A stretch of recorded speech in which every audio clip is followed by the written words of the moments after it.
ఒక దుర్ఘటనలో మమత భర్త కంటి చూపు పోయింది. అందువల్లే మమత మీదే ఇంటి బాధ్యత అంతా పడింది. మమత భర్త బండిపై సమోసాలు అమ్మేవాడు.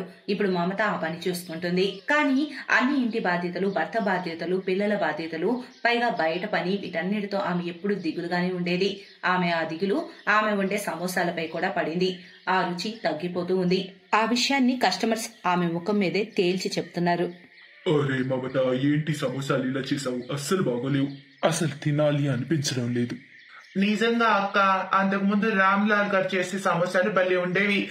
అలా ఎన్నైనా తినబుద్దయ్యేది. కానీ మీరు అమ్మడం మొదలు పెట్టాక సమోసాల్లో అంత రుచి లేదు. ఇంత చండాలమైన సమోసా నేను ఎప్పుడు తినలేదు. అస్సలు బాగోలేదు.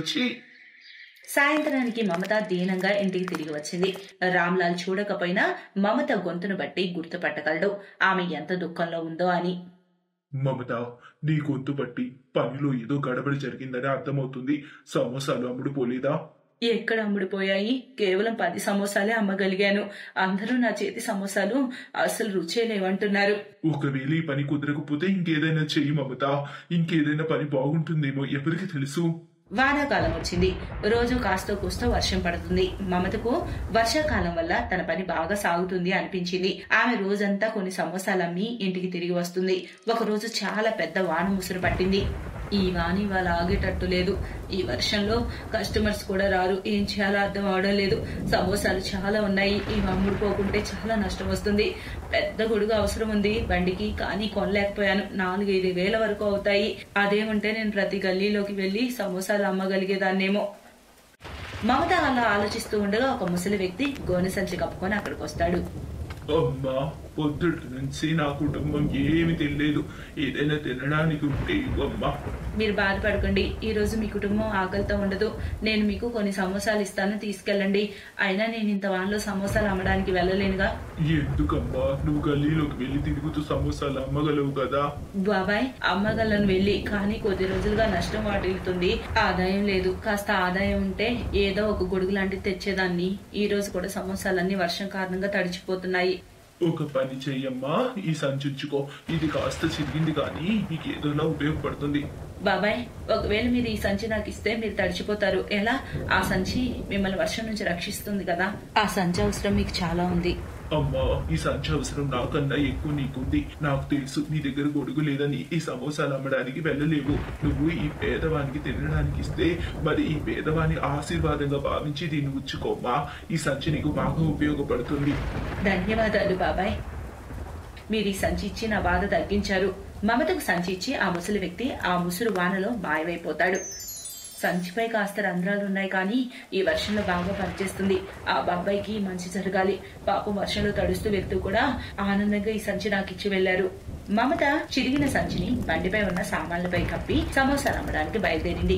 గరం గరం సమోసా తీసుకోండి, గరం గరం సమోసా, చట్పట్ సమోసా, వర్షంలో అద్భుతమైన సమోసా, తిని ఆనందించండి. సమోసా సమోసా. అదే సమోసా ఆవిడ, కానీ ఆమె సమోసాలు అసలు రుచి ఉండదే. ఒకసారి తిని చూద్దాం. ఏమో ఇవాళ బాగున్నాయేమో. మమత, 2 సమోసాలు ఇవ్వు. మమత అక్కడ నిల్చొని ఉన్న వారికి సమోసాలు ఇస్తుంది. ఏముంది సమోసా? మమత, ఈ సమోసాల్లో ఏదో భలే రుచి, అద్భుతంగా ఉంది. సూపర్. ఇంత మంచి సమోసా ఇప్పటి వరకు నేను తినలేదు.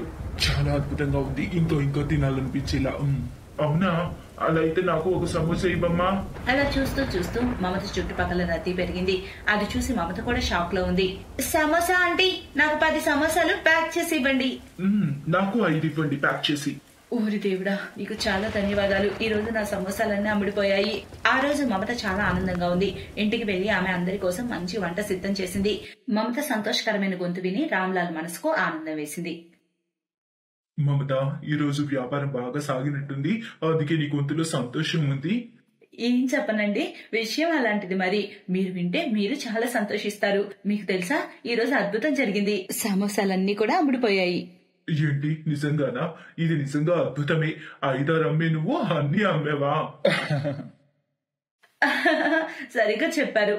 ఇక నుంచి నేను చాలా సమోసాలు చేసి ప్రతి గల్లీ తిరిగి అమ్ముతాను. మమత రోజు సమోసాలు ఎక్కువగా చేసుకుని అమ్మడానికి వెళ్తుంది. రోజు రోజుకి ఆమె వ్యాపారం పెరుగుతూ మెల్లగా అందరికీ ఆమె సమోసాలు తెగ నచ్చుతున్నాయి. ఇక చాలా మంది కస్టమర్స్ వస్తున్నారు. ఇప్పుడు మమత దగ్గర డబ్బులకి లోటు లేదు. ఒక రోజు మమత బండి కోసం ఒక పెద్ద గొడుగు కూడా కొన్నది. ఆ గొడుగును తన బండికి అమర్చింది. పాత సంచిని తీసేసి గొడుగు పెట్టుకుని సమోసా అమ్మడానికి బయలుదేరింది. దారిలో ఆమెకు కస్టమర్స్ తగిలారు. కానీ ఆ రోజు ఎవరూ ఆమె సమోసాల రుచిని పొగలేదు. పైగా అందరూ చెడుగా అన్నారు. ఎంత చండాలంగా ఉంది సమోసా, అస్సలు రుచే లేదు. అంతకు ముందులా లేవు ఈ సమోసా. వర్షంలో తడిచిపోయిన సమోసా, ఈ పనికి మాల సమోసా తింటే రోగాలు వస్తాయి. ఛీ! నేను గొడుగు వేశాను కదా, మరి సమోసాలు ఎలా తడిచాయి? ఇప్పుడు ఏం చేయాలి? ఈ రోజు సమోసాలు ఎవరికి నచ్చడం లేదు. నాకు చాలా నష్టం వస్తుంది. ఆ రోజు కస్టమర్స్ అందరూ మమత సమోసాలను తిరిగి ఇచ్చేశారు. మమత దీనంగా ఇంటికి వస్తుంది. కొద్ది రోజుల పాటు అలాగే నడుస్తుంది. మమత సమోసాలు మళ్లీ అమ్ముడుపోవడం తగ్గింది. మమతకు ఈ విషయాలు అసలు అర్థం అవడం లేదు. ఒకరోజు మధ్యాహ్నం మమత సమోసాలు అమ్మడానికి వెళ్తూ ఉండగా వర్షం మొదలైంది. మమత వెళ్లి గొడుగు తీసుకోవాలనుకుంటూ ఉండగా గొడుగు అక్కడ ఉండదు. అరే, గొడుగు ఎక్కడా? బహుశా ఎవరో దొంగిలించినట్టున్నారు. ఇప్పుడేం చేయాలి? ఈ వర్షంలో నా సమోసాలన్నీ తడిచిపోతాయే. ఒక పని చేస్తాను, ఈ రోజు ఆ సంచి వేస్తాను, కాస్తైనా తడవకుండా ఉంటాయి. ఆ రోజు మమత అదే చిరిగిన సంచిని బండిపై కప్పి బజారుకు వెళ్తుంది. ఈ రోజు వర్షం చాలా ఎక్కువగా ఉంది. ఆమె ఒక చెట్టు కింద నిల్చొని సమోసా అమ్మడం మొదలు పెడుతుంది. అప్పుడే ఒక భార్యాభర్త వచ్చి ఆమె దగ్గర సమోసా తీసుకుంటారు. ఆ తర్వాత సమోసా భలే ఉంది, అద్భుతం, ఇంకో సమోసా ఇవ్వు. భాగ్యం, నువ్వు ఇంకోటి తింటావా? ఇంకోటి తింటానండి. అలాగే సమోసాలు భలే రుచిగా ఉన్నాయి, పిల్లలకు ప్యాక్ చేపించండి. అక్కడున్న వారు మళ్లీ మమత సమోసాలను పోగొడుతున్నారు. అది చూసి మమత చాలా షాక్ అయింది. అప్పుడు మమత సంచి వైపు చూసింది. ఆమెకు అర్థమైంది ఇదంతా తాను చేసిన మంచి పని వల్ల జరిగిన అద్భుతమని. ఆ తర్వాత నుంచి మమత బాబాయ్ ఆశీర్వాదంగా భావించి ఆ సంచిని శాశ్వతంగా తన దగ్గరనే పెట్టుకుంది. దాని కారణంగా ఆమె పనిలో విజయం అందుకుంది. మమతకు తన మంచి పనుల ఫలితం లభించింది. ఈ కథ మనకు నేర్పించేది ఏమిటంటే, అప్పుడప్పుడు ఎవరో ఒకరి ద్వారా ఆశీర్వాదంగా లభించిన వస్తువు మన భాగ్యాన్ని వెలిగిస్తుంది. అందుకే ఎప్పుడు ఆశీర్వాదంగా దొరికిన వస్తువును మహత్యంగా భావించాలి. అవసరంలో ఉన్న వారికి సాయం చేస్తూ ఉండాలి. ఎప్పుడు ఎవరి ఆశీర్వాదం మనకు సౌభాగ్యాన్ని తెచ్చిపెడుతుందో ఎవరికి తెలుసు?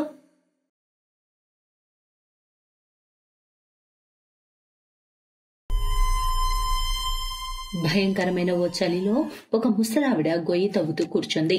ఆమె చేతిలో ఒక వెండి చెంచా కూడా ఉంది.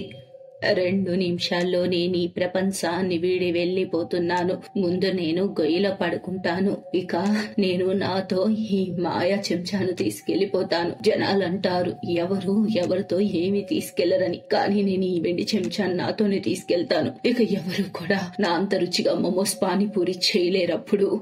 అలా అనుకుంటూ ఆ ముసలావిడ చేతిలో వెండి చెంచా పట్టుకుని గొయ్యలో పడుకుంది. పైగా మట్టి కప్పేసుకుంది. మట్టిలో పడుకోవడంతోనే ఆకాశంలో ఉరుములు మెరుపులు మొదలయ్యాయి.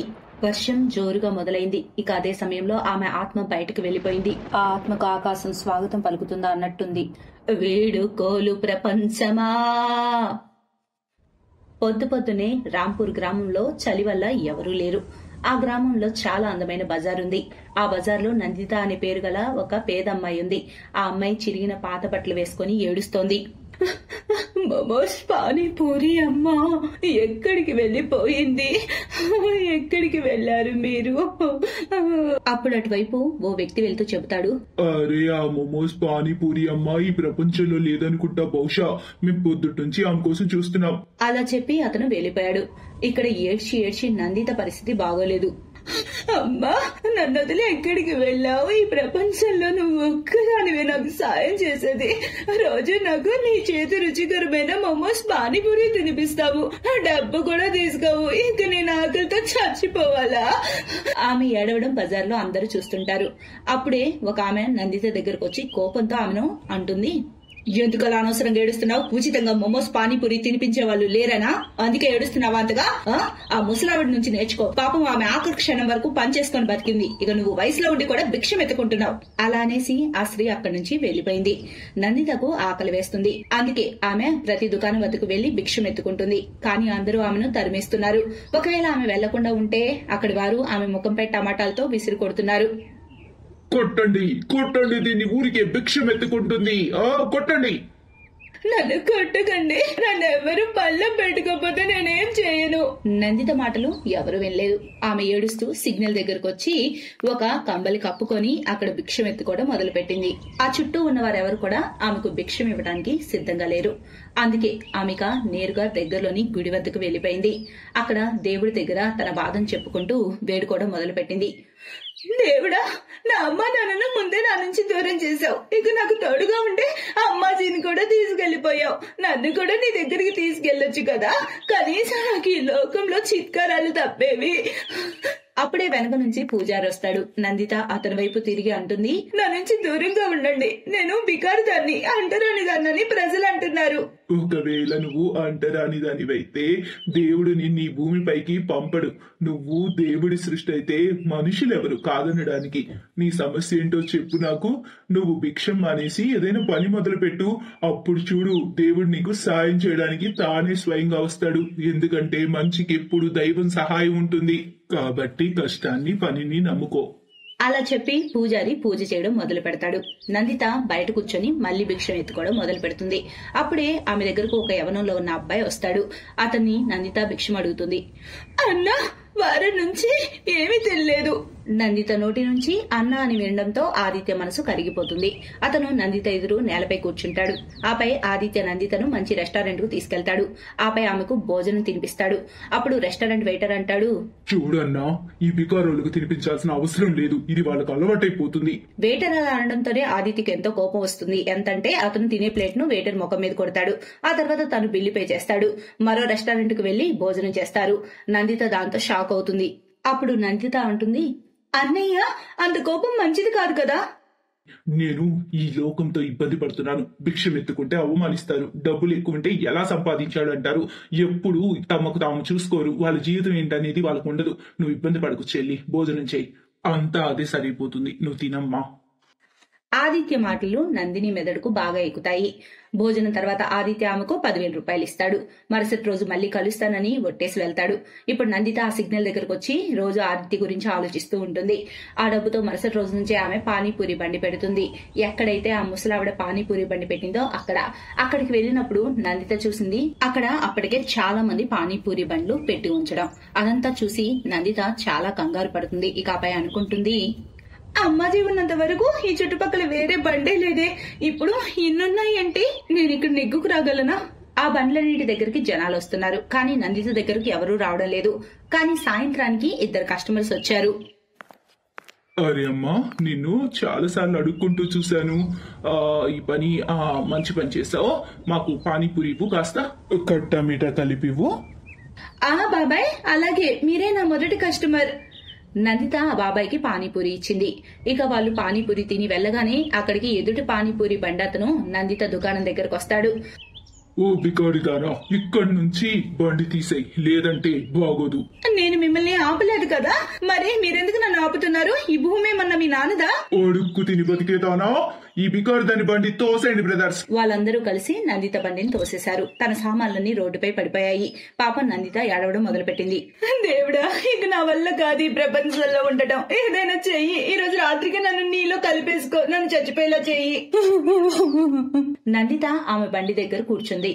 ఆపై ఇక మెల్లగా లేచి తన బండి సరిచేసుకుని దాంట్లోనే పడుకుంది. ఇక ఆపై తను పొద్దున్నే లేచి చూడగానే అప్పుడు ఆమె బండిపై పానీపూరి సామాన్లన్నీ ఉన్నాయి. ఇంకా అవే కాక చాలా మోమోస్ కూడా ఉన్నాయి. అది చూసి నందిత షాక్ అవుతుంది. ఆపై అనుకుంటుంది, ఇదంతా ఏమిటి? మోమోస్, పానీపూరి, ఇవన్నీ అమ్మాజీ చేసే వాటిలాగా ఉన్నాయే. అచ్చు అలాగే ఉన్నాయి. ఆ రుచి మేమెలా మరవగలం? అమ్మాజీ వెళ్ళిపోయాక అమ్మాజీ చేతి రుచి తగలక ఊర్లో వాళ్ళందరూ పరితపిస్తున్నారు. ఆ రుచిని ఊరంతా గుర్తుపట్టగలదు. కొద్ది నిమిషాల్లోనే ఊరంతా నందిత బండి దగ్గరకు వచ్చారు. ఆ దుకాణం దగ్గర పెద్ద లైనే ఉంది. అక్క, అమ్మాజీ చేతి రుచిని గుర్తు చేశావు. ఇప్పటి వరకు ఎవరు చేయలేకపోయారు. మీరెలా చేశారు? సేమ్ అమ్మాజీ రుచిలో. అదే నాకు అర్థం కావడం లేదు. మీరు పానీపూరి తినండి, అమ్మాజీ ప్రసాదం అనుకోండి. ఆమె పానీపూరి ఇస్తుంది అందరికీ. వాళ్ళందరూ పానీపూరి మోమోస్ తింటూనే ఉన్నారు. కానీ పానీపూరి మోమోస్ తగ్గడం లేదు. సాయంత్రం వరకు ఆమె దుకాణం దగ్గర లైన్ ఉంటూనే ఉంది. కానీ మోమోస్ పానీపూరి తగ్గడం లేదు. రాత్రికి కస్టమర్స్ అందరూ వెళ్ళాక అప్పుడు ఎదుటి బండి అతను మళ్లీ నందిత దుకాణం దగ్గరకు వచ్చి బండి పడేసే ప్రయత్నం చేశాడు. అతను చేయి వేస్తుండగానే సడన్ గా పెద్ద మెరుపు ఒకటి వచ్చి నిల్చుంది. అక్కడ ఆ ముసలావిడ ఎవరైతే చేతిలో వెండి చెంచా పట్టుకుని గొయ్యిలో పడుకుందో ఆమె వచ్చింది. అది చూడగానే అక్కడ వారందరూ భయంతో పారిపోయారు. అరే అమ్మాజీ చనిపోయింది కదా, ఇది ఆమె ఆత్మ. అరే త్వరగా పరిగెత్తండి, ఇక్కడి నుంచి పరిగెత్తండి. చుట్టుపక్కల బండ్ల వాళ్ళందరూ వాళ్ళ బల్ల అక్కడే వదిలేసేసి అక్కడి నుంచి పరిగెత్తారు. ఆ తర్వాత అమ్మాజీ ఆత్మ నందితతో చెబుతుంది, అమ్మా, ఇదంతా నేనే చేశాను. ఇదిగో మాయా చెంచా. ఇది నీతో ఉన్నంత వరకు నీ దగ్గర మోమోస్ పానీపూరి అయిపోవడమే జరగదు. కానీ భిక్షం ఎత్తొద్దిక. ఇక నిన్ను చెల్లిగా భావించి డబ్బిచ్చిన ఆదిత్య నా మనవడే. అతను నిన్ను చాలా రోజులుగా గుడి దగ్గర వెతుకుతున్నాడు. కానీ నువ్వు అతనికి కనిపించలేదెక్కడా. నువ్వు రేపు గుడి దగ్గరికి వెళ్లి కలువు. ఇంకా తనతో కలిసి ఉండు. తను కూడా అనాథగా మారిపోయాడు. ఇక మీరిద్దరు కలిసి ఉండండి. అన్న చెల్లెళ్ళగా ఒక అనుబంధంతో ఒకరికొకరు తోడుగా ఉండండి, సరేనా? మాయ వెండి చెంచా ఇచ్చి అమ్మాజీ ఆత్మ మాయమవుతుంది. నందిత కూడా చాలా సంతోషిస్తుంది. ఇక మరుసటి ఉదయం ఆమె గుడి వద్దకు వెళ్లి ఆదిత్యను కలుస్తుంది. ఆపై జరిగిందంతా ఆదిత్యకు చెబుతుంది. నిన్ను ఇలా చూసి చాలా ఆనందంగా ఉంది చెల్లి. నువ్వు మోమోస్ పానీపూరి అమ్ముకో, కానీ నాతో పాటు నా ఇంట్లోనే ఉండు, నా చెల్లిగా. ఇప్పుడు నందిత తను అన్న అని పిలిచే ఆదిత్య ఇంట్లో ఉంటుంది. కొద్ది రోజుల్లోనే ఆమె తన సొంత ఇల్లు కూడా ఏర్పరచుకుంది. ఇంకా ఆ మార్కెట్ లో ఎప్పుడూ మరో పానీపూరి బండే కనపడలేదు. నందిత సంతోషంగా తన జీవితం అలా కొనసాగిస్తూ ఉంది.